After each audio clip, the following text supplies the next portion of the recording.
मंदिर के back side में जनरेटर था और उसी के सामने मैं कुर्सी डाल लगा के बैठा था। मेरे सामने एकदम बंद जनरेटर है, कोई नहीं है, एकदम आग लग रही है।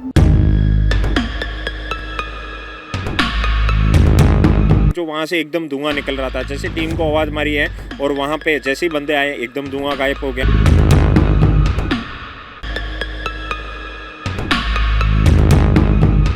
तो मैं लाइव चल रहा था, तो मतलब एक इतने से पार्सन में मतलब मेरा एकदम फ़ोन ब्लर हो गया। मेरा हाथ दिख रहा है, बाकी उसके पीछे कुछ नहीं दिख रहा है। जैसे ही ये टर्न कर रहा हूँ आगे का पोर्शन पूरा दिख रहा है।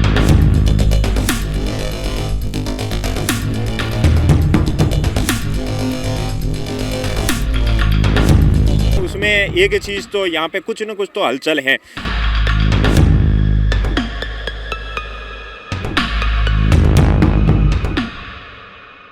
नमस्कार दोस्तों, KDH राजस्थान में आपका स्वागत है। मैं हूं नागेश कुमार कौशिक। आज आपको लेकर के आया हूं एक विशेष स्थान को दिखाने के लिए। एक ऐसा स्थान जो कभी आबाद हुआ करता था।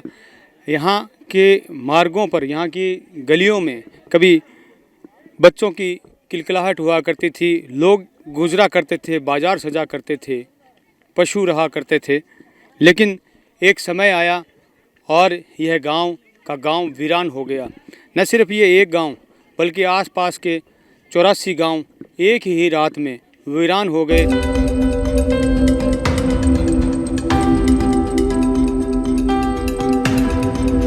आदिगौड़ वंश के पालीवाल ब्राह्मण जो मूलतः पाली मारवाड़ से आए थे, उन्होंने कुलधरा सहित 84 गांव जैसलमेर रियासत में बसाए।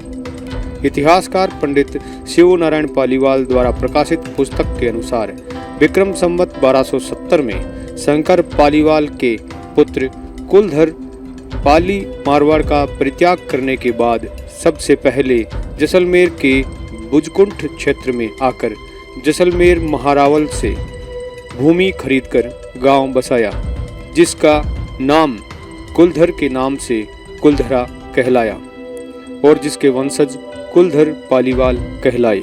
और इसके बारे में आपने कई मीडियाज़ में देखा भी होगा कि इसे भूतहा गांव भी कहा जाता है कि यहाँ पर रात को कोई रुकता नहीं है। मैं ऐसी किसी बात की पुष्टि नहीं करता, लेकिन आज भी इस गांव में सन्नाटा ज़रूर है। लोग आते हैं, वो दिन में घूमते हैं और घूमकर चले जाते हैं।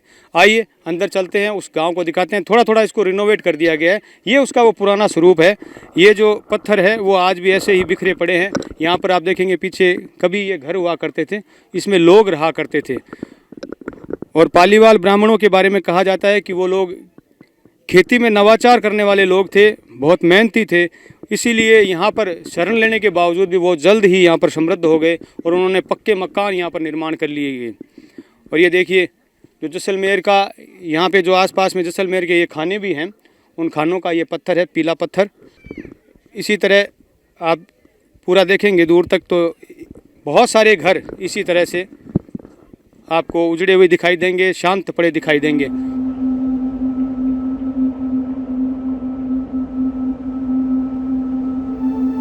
पालीवाल ब्राह्मण अपना सब कुछ पाली मारवाड़ में छोड़कर आने के बावजूद अपनी मेहनत, स्वभाव, खेती में नवाचार, अपने पुरुषार्थ के बल पर इस कुलधरा सहित अपने 84 गांव बसाए। वे गायत्री के उपासक थे, कर्मकांड के प्रकांड विद्वान और उच्च स्तर के वेद पाठी एवं तपस्वी थे। कहते हैं तत्कालीन समय में कुलधरा की आबादी 5000 थी। वे श्री राधा कृष्ण के भक्त थे। उन्होंने गांव के बीच में भगवान के मंदिर का निर्माण करवाया। पालीवाल जल संग्रहण के अच्छे जानकार थे। इसी कारण उनके द्वारा बनाए गए खडीन, कुएं, बावड़ी, तालाब आदि बहुतायत में आज भी मौजूद है। इतिहास के अनुसार पालीवालों का व्यवसाय कच्छ, मांडवी, अरब, ईरान, मध्य एशिया तक फैल गया था। पालीवाल ब्राह्मण जो कि पाली क्षेत्र से यहाँ पर आए थे और इन्होंने यहाँ पर उनकी मेहनती स्वभाव और खेती में नवाचार की वजह से देखते ही देखते उन्होंने यहाँ पर अपने 84 गांव बसाए और समृद्ध यहाँ के गांव किसी समय में रहे। फिर ऐसा क्या हुआ कि इन 84 गांवों के हजारों लोग एक ही रात में अपना घर बार, अपना सब कुछ छोड़कर चले गए और वापस कभी नहीं आए।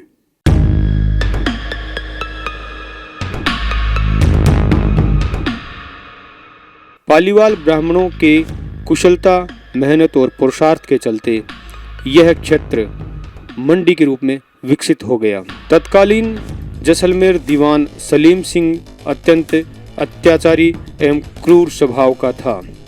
कहा जाता है दीवान सलीम सिंह इधर से गुजरते वक्त यहाँ के पुजारी की कन्या पर उसकी नज़र पड़ी। उसकी सुंदरता को देखकर वह मोहित हो गया और उसने उससे शादी का प्रस्ताव रखा, लेकिन उस कन्या ने साफ मना कर दिया, जिस पर पुजारी के पास भी जाकर दीवान ने अपना प्रस्ताव रखा, लेकिन उन्होंने भी साफ मना कर दिया, जिस पर दीवान सलीम सिंह अत्यंत गुस्से में आकर जैसलमेर चले गए। लेकिन वह उस लड़की से विवाह का दबाव बनाने लगे। क्षेत्र में उसके अत्याचार दिनों दिन बढ़ने लगे। एक दिन दीवान ने संदेशा भिजवाकर कहा कि अगर जल्द ही उस कन्या से उसकी शादी नहीं करवाई गई तो वह गांव पर आक्रमण कर देगा और सभी को उसका परिणाम भुगतना होगा और फिर वह उस कन्या को उठाकर जबरन विवाह कर लेगा। इस तरह तत्कालीन दीवान सलीम सिंह के उत्पीड़न से त्रस्त होकर पालीवाल समाज के सभी 84 गांवों के लोगों ने अपने जातीय स्वाभिमान, अपनी मान मर्यादा की रक्षा के लिए एक मत होकर निर्णय पारित किया और 1825 में एक ही रात में जैसलमेर रियासत छोड़कर अन्यत्र चले गए। यहाँ कुछ लोग उनके जाने की वजह सूखे, अकाल और दीवान के क्रूर व्यवहार को भी मानते हैं। कहते हैं उन्होंने जाते वक्त इस गांव को श्रापित कर कर गए। कुछ भी हो, उनके जाने के बाद यहाँ सिर्फ सन्नाटा ही रह गया। 19वीं शताब्दी की शुरुआती दिनों से ही ये गांव वीरान है। मेरा नाम कल्याण सिंह है। मैं जैसलमेर का लोकल ही हूँ और यहाँ पे मेरे होटल हैं, उसके अलावा सब में सीसमेल डेजर्ट कैंप नाम से रिसोर्ट हैं और मैं यहाँ पे जो टूरिस्ट वगैरह आते हैं उनको खुद पर्सनली, जैसे कि मोस्टली यूट्यूबर वगैरह सेलिब्रिटी आते हैं, उन्हीं को विजिट करवाता हूँ। यहाँ पे कुलधरा गाँव के अंदर मैंने काफ़ी शूट करवा चुका हूँ। अभी तक मेरे 240। आप यहाँ जैसलमेर से ही हैं? हाँ जी, यहाँ पे मैंने 240 हैं जो वीडियो शूट करवा चुका हूँ, नाइट स्टे है, उसके अलावा फिल्म शूटिंग वगैरह यहाँ पे मैंने काफ़ी करवा चुके हैं। तो यानी आप इस गांव के बारे में अच्छी तरह से परिचित हाँ, यूँ कह सकते अच्छी तरह हैं से इस जगह के बारे में। जी सर। तो यहाँ के बारे में जो स्टोरियाँ हैं कि यहाँ पे मतलब भूत रहते हैं, रात को नहीं रुक सकते, और उन सब बातों के लिए क्या सर, कहेंगे? मेरा तो यही कहना है कि यहाँ पे मैंने 240 बार यहाँ पे आ चुका हूँ। नाइट स्टे 240 बार है। मैं नहीं कह सकता हूँ कि मैंने है जो एग्जैक्टली किसी चीज़ को देखा है, बाकी मेरे साथ तो को एक्सीडेंट ही बहुत हो चुका है। जैसे कि मैंने कालो फिल्म शूट हो रहा था, ये मंदिर है, मंदिर के बैक साइड में जनरेटर था और उसी के सामने मैं कुर्सी डाल लगा के बैठा था। मेरे सामने एकदम बंद जनरेटर है, कोई नहीं है, एकदम आग लग रही है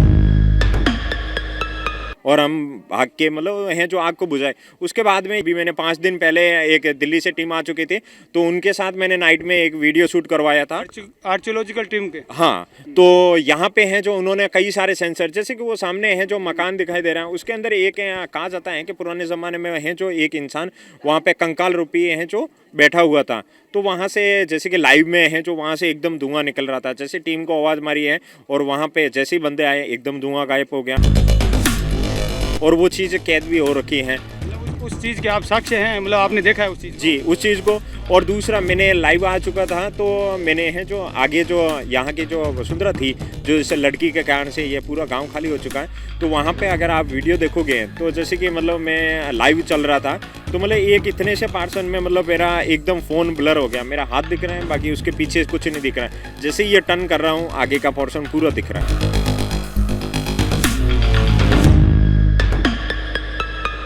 जो एक कहानी इसके पीछे प्रचलित भी है कि यहाँ के गांव के जो मुखिया या पुजारी की लड़की थी और जी। जो दीवान की जो स्टोरी है, उसी स्टोरी का कह रहे हैं आप? हाँ जी, उसी स्टोरी का बारे में मैं, अगर आप जानना चाहते हैं तो सम स्टोरी मैं भी बता सकता हूँ। जैसे कि यहाँ पे स्टोरी है जो जैसलमेर के अंदर सालम सिंह दीवान था। सालम सिंह दीवान एक सेनापति था, वो लोगों के ऊपर अत्याचार वगैरह करता था। तो यहाँ से एक खाबा गाँव आगे फोर्ट बना हुआ है, तो वहाँ पे अक्सर हैं जो जाया करते थे सालम सिंह। तो एक दिन यहाँ पे हैं जो वसुंधरा जो राजगुरु थे यहाँ पे, उनकी पुत्री पानी भरने के लिए गई हुई थी, तो बीच में उन्होंने हैं जो वहाँ पे अपने घोड़े को पानी पिला रहे थे सालम सिंह, तो उस कन्या कन्या के ऊपर उस लड़की की नज़र पड़ी और उस कन्या से मन ही मन वो प्रेम करने लगे। उस कन्या के पास जाके उन्होंने वार्तालाप की कि हे कन्या, मैं आपसे विवाह करना चाहता हूँ, क्या आप मुझे स्वीकृति दोगे? उस कन्या ने स्पष्ट मना कर दिया। फिर हैं जो उस कन्या ने हैं जो वो वापस घर पे आ जाती हैं। फिर हैं जो सालम सिंह दीवान उनके राजगुरु के पास आते हैं, उनसे उन्होंने वार्तालाप करते हैं कि हे राजगुरु, मैं आपकी पुत्री से विवाह करना चाहता हूँ, क्या आप मुझे स्वीकृति दोगे? तो वो हैं जो राजगुरु भी मना कर देते हैं।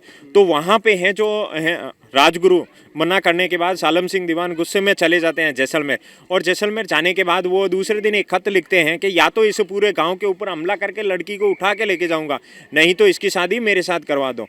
तो अब हैं जो सारे गांव यहाँ पे 84 गांव एक ही रात में खाली हुए हैं। सारे 84 गांव के मुखिया यहाँ पे आके एकत्रित हुए। उन्होंने निष्कर्ष के लिया कि हम हमारे खुद के प्राण बचाएं, हमारे बेटी की इज्जत बचाएं। तो वो रातों रात गांव खाली करने का फैसला लिया। जाते वक्त इस पूरे गांव को श्रापित कर दिया कि हम इस गांव के अंदर नहीं बस पाए तो हमारे बाद भी इस गाँव के अंदर कोई नहीं बस पाए। और उस दिन से लेके आज भी यहाँ पे खंडर हैं और यहाँ पे आर्कियोलॉजी टीम वगैरह और यूट्यूबर वगैरह काफ़ी आ चुके हैं। उनके साथ मैंने शूट वगैरह यहाँ पे नाइट में मैंने वीडियो भी करवा रखे हैं, यहाँ पे उनको विजिट भी करवाया। तो उसमें एक चीज़ तो यहाँ पे कुछ न कुछ तो हलचल है, जैसे कि अपने पास किसी इंसान का मौजूद होना, हवा का झोंका निकलना, और यहाँ पे है ना मतलब एकदम रात को थोड़ी सी डरावनी आवाज़ वगैरह है। और वैसे तो एक्चुअली मुझे तो ऐसा कुछ नहीं लगा। बाकी हमारे यहाँ पे जो भी आए थे उन्होंने बोला कि वो मीटर वगैरह थी उसके अंदर बता रहे थे, बाकी वो मीटर सही था या गलत था अभी तक मुझे नहीं पता है। और इस कुछ तो है। हाँ, बाकी कुछ तो है। हम किसी चीज़ की पुष्टि नहीं करते, पर इनके कहने के अनुसार कुछ तो है। पुरातत्व विभाग के द्वारा इसे अपने अंडर में ले लिया गया है और यहाँ पर खोज भी की जा रही है। साथ ही साथ इसे पर्यटन के लिए खोल दिया गया है ताकि लोग यहाँ पर आएँ और अधिक जानकारी यहाँ की कर सके, यहाँ पर लोग घूम सके और पर्यटन को बढ़ावा दिया जा सके। यहाँ पर यह अपने पुराने स्वरूप में है और ये धीरे धीरे अब इसको रिनोवेट किया जा रहा है। जो ये मुख्य चौक है इस जगह को रिनोवेट किया गया है। जो गोबर से गाँव में जो लीपना जो होता है उस तरह से इसको लीप करके ऊपर जो है वो मांडना जो बनाया गया है। साथ ही टूरिस्ट यहाँ पर आएँ तो उसके लिए यहाँ पर चरखा जो पुरानी जो हमारी विरासतीय चीज़ें हैं उनको भी यहाँ पे दर्शनीय रूप में बनाया गया है। जो लोग यहाँ पर घूमने के लिए आएँ उन्हें कुछ यहाँ पर देखने को मिले। ये मकान कभी खंडर थे, अब इन्हें थोड़ा रिनोवेट कर दिया गया है। कुछ जालियाँ और ये जो गोबर की जो लिपाई है ये कर दी गई है ताकि इसको थोड़ा नया लुक दिया जा सके। बहुत ही सुंदर रंगोली, विशाल रंगोली यहाँ पर सजाई गई है। पधारो हमारे देश डेजर्ट फेस्टिवल 2022 जैसलमेर। नहीं भैया, थोड़ी सी बातचीत करते हैं। कहाँ से हैं आप लोग? दिल्ली से। दिल्ली से। और आप? जैसलमेर। जैसलमेर से ही हैं आप? मतलब मैं Delhi. I have a hotel. Sorakidani, the small village next to the Jaisalmer. तो यहाँ पर आप कब से आए हैं? कितने दिन हो गए? 2 दिन हो गए। कहाँ घूम लिए? अभी सिर्फ जैसलमेर, अभी हम बीकानेर और जयपुर जा रहे हैं बाद में, लेकिन अभी तो हम आ गए क्योंकि जैसलमेर का बहुत अच्छा फेस्टिवल चल रहा है। और इधर तो मेरे को बहुत बहुत धन्यवाद है पूरा जैसलमेर का जो मैनेजमेंट है और ऑर्गेनाइजेशंस है जो पूरा इतना अच्छा वाला फेस्टिवल ऑर्गेनाइज़ किया। अभी इतना अच्छा विलेज मैंने देखा, बिल्कुल खुश हूँ और बहुत बहुत धन्यवाद सब। इस विलेज के बारे में कुछ जानते हैं आप? थोड़ा बहुत, इसलिए बहुत ज़्यादा नॉलेज नहीं है, लेकिन पक्का पता है ये खाली है गांव, अब कोई रहता नहीं। अब कोई रहता नहीं है वैसे इस गांव में, सिर्फ घूमने के लिए बस इतना ही पता है। सिर्फ घूमने के लिए, बिल्कुल सिर्फ घूमने के लिए, सिर्फ इतना ही पता है। वैसे इसकी स्टोरी जो है, इसका इतिहास जो है वो यहाँ पर लगाया हुआ भी है। यह जो एक ये देखिए ग्रामीण परिवेश का जो ये यहाँ पे जो स्वरूप पेश किया गया है, ये चरखा काटती हुई कुछ महिलाएं यहाँ के ग्रामीण अंचल का जो है वो स्वरूप पेश कर रही है। और साथ ही साथ ये कुलधरा का इतिहास यहाँ पर लगाया गया है। जो कुलधरा गांव के जो लोग थे वो मूल रूप से आदिगौड़ वंश से ही थे। ये सामने के मकान जिन पर गोबर आदि लीप कर जाली पत्थर आदि नई लगा दी गई है ताकि यह थोड़ा आकर्षक लगने लगे। यह गांव की चौपाल, जिसे गांव का बीच भी कहा जाता है, यहाँ मंदिर बना हुआ है।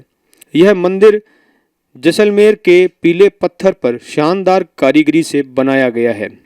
यहाँ पर बने हुए मंदिर एवं मकान देखकर लगता है कि वो लोग उस जमाने में वास्तुकला और भवन निर्माण की कला में निपुण थे। उनकी कारीगरी बेमिसाल थी। अब इस मंदिर में भगवान की मूर्ति नहीं है। यह मंदिर भी इस गांव की तरह वीरान ही है। यहाँ पर बने मकानों के खंडहरों को देखकर उनकी विद्वत्ता को समझा जा सकता है। पाली वालों ने उस समय में बनाए मकानों की साइज लगभग 45 बाई 70 फीट लंबाई चौड़ाई के वास्तु सम्मत और सुविधायुक्त मकान बनाए। औरतों एवं पुरुषों के लिए अलग अलग रहवास की व्यवस्था थी। मकान की छत को पेड़ों की लकड़ी की बल्लियां बनाकर उनके ऊपर घास लगाकर उसके ऊपर रेत, बजरी, पत्थर आदि लगाते और उस पर गोबर आदि का लेप कर उसे एक मजबूत छत बनाते। ऐसे वीरान धोरों में उन्होंने सुंदर एवं समृद्ध नगर बसाए। जैसलमेर क्षेत्र में भीषण गर्मी रहती है, परंतु उनके बनाए इन मकानों के अंदर तापमान साधारण रहता है। उस समय में सीमेंट और चूना आदि नहीं था, फिर भी यह मकान इस तरह से बनाए गए हैं कि आज भी उनके खंडहर मौजूद हैं। पानी का संग्रहण एवं निकासी, चौड़े रास्ते, कतारबद्ध रूप से सुंदर मकान उनके नगर नियोजन को दर्शाता है। आज ये मकान और ये नगर कुलधरा अपनी समृद्ध विरासत धरोहर सिर्फ खंडहर समान है, लेकिन यहाँ घूमकर इतना कहा जा सकता है कि पाली मारवाड़ से विस्थापित ये लोग अपने अद्वितीय पुरुषार्थ, तपस्या और विद्वानता के चलते कुछ ही समय में इस तरह सुनियोजित नगर बसाए, समृद्ध व्यवसायी बनकर संपन्नता को प्राप्त कर गए, जो कि असाधारण है। शायद इनकी यही संपन्नता अखर गई। क्योंकि अब ये पर्यटक स्थल बन चुका है, तो पर्यटकों से थोड़ी सी हम बातचीत करते हैं जो लोग यहाँ पर घूमने के लिए आए हैं। आप लोग कहाँ से आए हैं, थोड़ा नाम परिचय बताएं। हम लोग बीकानेर से आए हैं और हम सभी शिक्षा विभाग में कार्यरत हैं। हमारे साथ जी Himanshu Dadhich, lecturer in English. Bikaner से ही सभी लोग। बिल्कुल, रतनलाल पवार बीकानेर से हूँ। चंद्रेश सिहाग, व्याख्याता, बीकानेर। अनुज अनेजा, मैं भी व्याख्याता हूँ राजनीतिक विज्ञान में, बीकानेर। मैं दीपक व्यास, बीकानेर से शिक्षा विभाग में कार्यरत हूँ। सभी आप व्याख्याता हैं, यानी यूँ कह सकते हैं आप अच्छे खासे जानकार हैं, हर विषय के जानकार भी हैं, जिस विषय के आप हैं। तो जो हिस्ट्री से कोई व्यक्ति है यहाँ पर? पढ़ी सबने है। चलो, आप इस गांव के बारे में या इस जगह के बारे में क्या जानते हैं, क्या सुना आपने? जी 13वीं शताब्दी के आसपास इस गांव की स्थापना हुई थी पालीवाल ब्राह्मणों के द्वारा। उसके बाद में कुछ हिस्टोरिकल फैक्ट्स तो ये हैं कि 19वीं शताब्दी तक आते आते पानी की कमी, वाटर सोर्सेज की कमी के कारण यहाँ के जो रेजिडेंट्स थे, जो निवासी थे, वो ये गांव छोड़ करके चले गए। कुछ ये भी किंवदंती सुनने को आई है कि जैसलमेर के कोई सलीम सिंह जी करके कोई थे, जो उनके टायरनिकल बिहेवियर, काफ़ी क्रूर व्यवहार के कारण भी यहाँ के जो पालीवाल ब्राह्मण थे, उन्होंने रातों रात इस गांव को खाली करने का निर्णय लिया। काफ़ी सालों तक ये एक निर्जन स्थान रहा, अब पर्यटन स्थल बन चुका है। यहाँ पर घूमकर आपको कैसा लगा? एक प्राचीन समय की कुछ जो यादें यहाँ पर? बहुत ही अद्भुत सर। जब हमने अंदर देखा, इस गांव को देखा, हमने देखा कि उस समय भी हमारी जो इंजीनियरिंग थी वो कितनी बढ़िया थी, कितनी बड़ी सोच के साथ में वेंटिलेशन रखते हुए अंदर छोटे छोटे कमरे, बाद में फिर पोर्च, बहुत ही खूबसूरत नक्शे के साथ में ये मकान बनाए हुए हैं। बहुत अच्छा लगा हमें।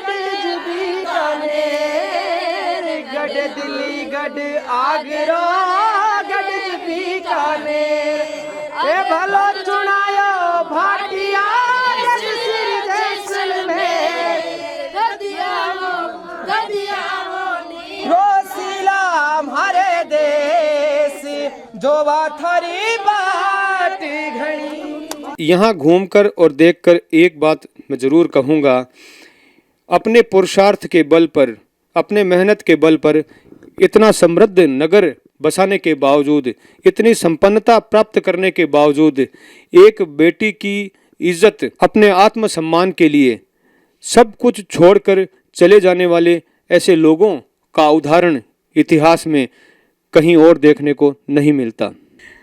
कारण चाहे जो भी रहे हों, लेकिन आज यह गांव फिर से एक पर्यटन स्थल के रूप में विकसित जरूर हो रहा है। कुलधरा गांव से मैं नागेश कुमार कौशिक अपने कैमरामैन सहयोगी अनिल प्रजापति के साथ। मैं किसी चीज़ की कोई पुष्टि नहीं करता, पर कुछ तो है।